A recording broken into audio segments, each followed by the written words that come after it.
बच्चों, आज हम सूरदास का जीवन परिचय पढ़ेंगे।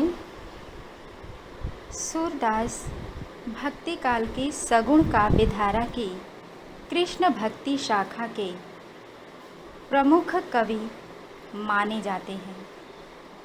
इनका जन्म सन 1478 ईस्वी में आगरा से मथुरा जाने वाली सड़क पर स्थित रुनकता नामक ग्राम में हुआ था। कुछ विद्वान उनका जन्म स्थान सीही नामक ग्राम को मानते हैं। इनके गुरु का नाम वल्लभाचार्य था और ये श्रीनाथ जी के मंदिर में कीर्तन किया करते थे। इनकी मृत्यु अर्थात गोलोकवास मथुरा के निकट पारसौली नामक ग्राम में सन 1640 विक्रमी अर्थात 1583 ईस्वी में हुआ था। बच्चों, सूरदास जी इनके जन्मांध होने के जिस तरह से इनके जन्म के विषय में विद्वान एक मत नहीं है। कोई इनका जन्म रुनकता नामक ग्राम में मानता है और कोई इनका जन्म सीही नामक ग्राम में मानता है। उसी तरह से इनके जन्मांध अर्थात अंधे होने के विषय में विद्वान एक मत नहीं है। कोई कहता है ये जन्म से अंधे थे और कोई कहता है ये बाद में अंधे हुए। लेकिन अंधा होने के बावजूद भी इनकी जो रचनाएं हैं, जो कृष्ण की भक्ति इन्होंने अपनी रचना के माध्यम से की है, उसको देखकर ऐसा लगता है कि सूरदास जी अंधे नहीं थे। ये अष्टछाप के प्रमुख कवि माने जाते हैं। अष्टछाप की स्थापना महाकवि विट्ठलनाथ जी ने की थी, गोस्वामी विट्ठलनाथ जी ने की थी। सूरदास की प्रमुख रचनाएं हैं सूरसागर, सूरसारावली और साहित्य लहरी। जिनमें से सूरसागर इनका सर्वश्रेष्ठ ग्रंथ माना जाता है।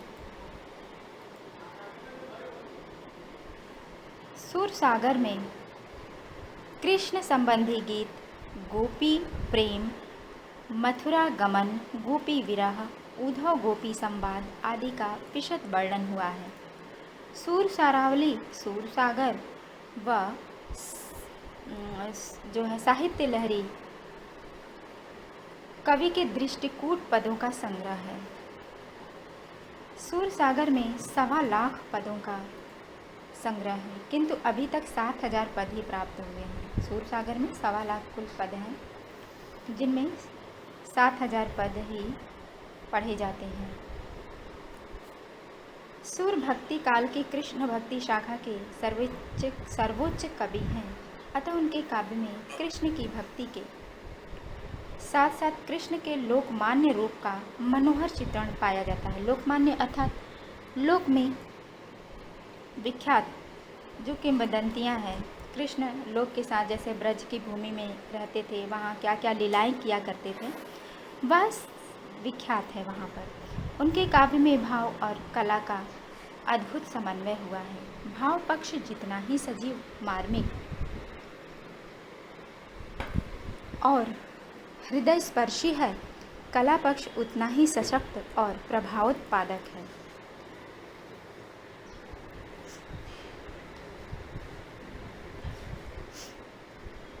सूरदास जी ने कृष्ण की भक्ति करते हुए कहा है कि मेरो मन अनंत कहाँ सुख पावे, अर्थात श्री कृष्ण के चरणों को छोड़ करके मेरे इस मन को कहीं भी सुख मिलता नहीं है।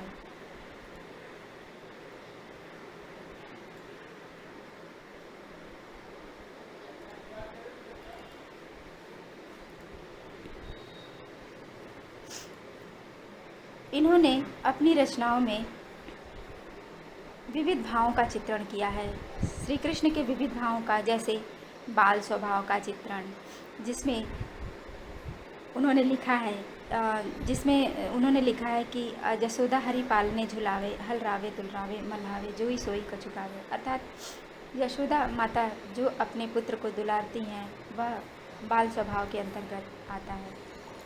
श्रृंगार रस चित्रण में उन्होंने गोपियों और श्री कृष्ण के प्रेम का वर्णन किया है। जैसे इसमें संयोग और वियोग दोनों पक्ष आते हैं। जैसे संयोग पक्ष है, बूझत श्याम कौन तू गोरी, कहाँ रहती काकी तू बेटी, देखी नाही कहूँ ब्रज खोरी।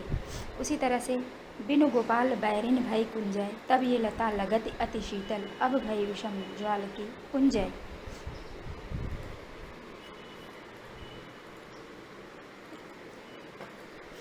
अब सूरदास की भाषा पर आते हैं। सूरदास की भाषा प्रचलित व्यावहारिक ब्रज भाषा है। यह स्वाभाविक, व्यावहारिक तथा माधुर्य और प्रसाद गुण से युक्त है। इसमें कहीं कहीं अरबी, फारसी, पंजाबी, गुजराती, संस्कृत आदि के शब्द पाए जाते हैं।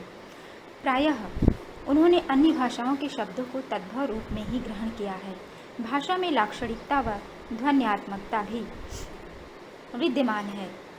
जहाँ तहाँ व्याकरण की अशुद्धियाँ और शब्दों की गड़बड़ी थोड़ी बहुत पाई जाती है, लेकिन कहीं कहीं मुहावरों और कहावतों की सुंदर संयोग ने भाषा में चमत्कार उत्पन्न कर दिया है। शैली सूरदास जी का संपूर्ण काव्य गेय पदों के रूप में है। गेय पद अर्थात जो गाए जाते हैं, अतः हम सूर की शैली को गीति काव्य की शैली कह सकते हैं। सूरदास की शैली गीति काव्य की शैली है।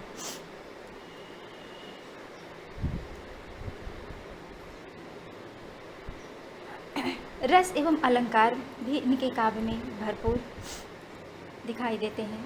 कवि ने अलंकारों का प्रयोग पांडित्य प्रदर्शन के लिए नहीं किया है। उन्होंने सहज रूप से उपमा, रूपक, उत्प्रेक्षा आदि अलंकारों का वर्णन खूब किया है। छंद विधान की दृष्टि से देखें तो उनके पदों में चौपाई, दोहा, रोला, तोमर, गीतिका, घनाक्षरी, हरिप्रिया, सवैया, लावनी आदि प्रमुख छंद हैं। सुर की समस्त रचनाएं मुक्तक काव्य में मिलती हैं। मुक्तक गेय काव्य में संगीत का समन्वय, गेय काव्य यानी जिसमें संगीत का सुंदर समन्वय है। हिंदी साहित्य में सूरदास का स्थान, विद्वान कहते हैं संस्कृत साहित्य में जो स्थान आदि कवि वाल्मीकि का है, वही स्थान ब्रज भाषा साहित्य में सूर का है। सूरदास एक भाविक कवि, सच्चे भक्त, अनुशासित सेवक, सरल हृदय और निर्भीक संत पुरुष थे। सूर के बारे में ठीक ही कहा जाता है कि सूर सूर है, सूर सूर है, तुलसी शशि उडुगन केशवदास, और सब कवि खद्योत जह तह करत प्रकाश।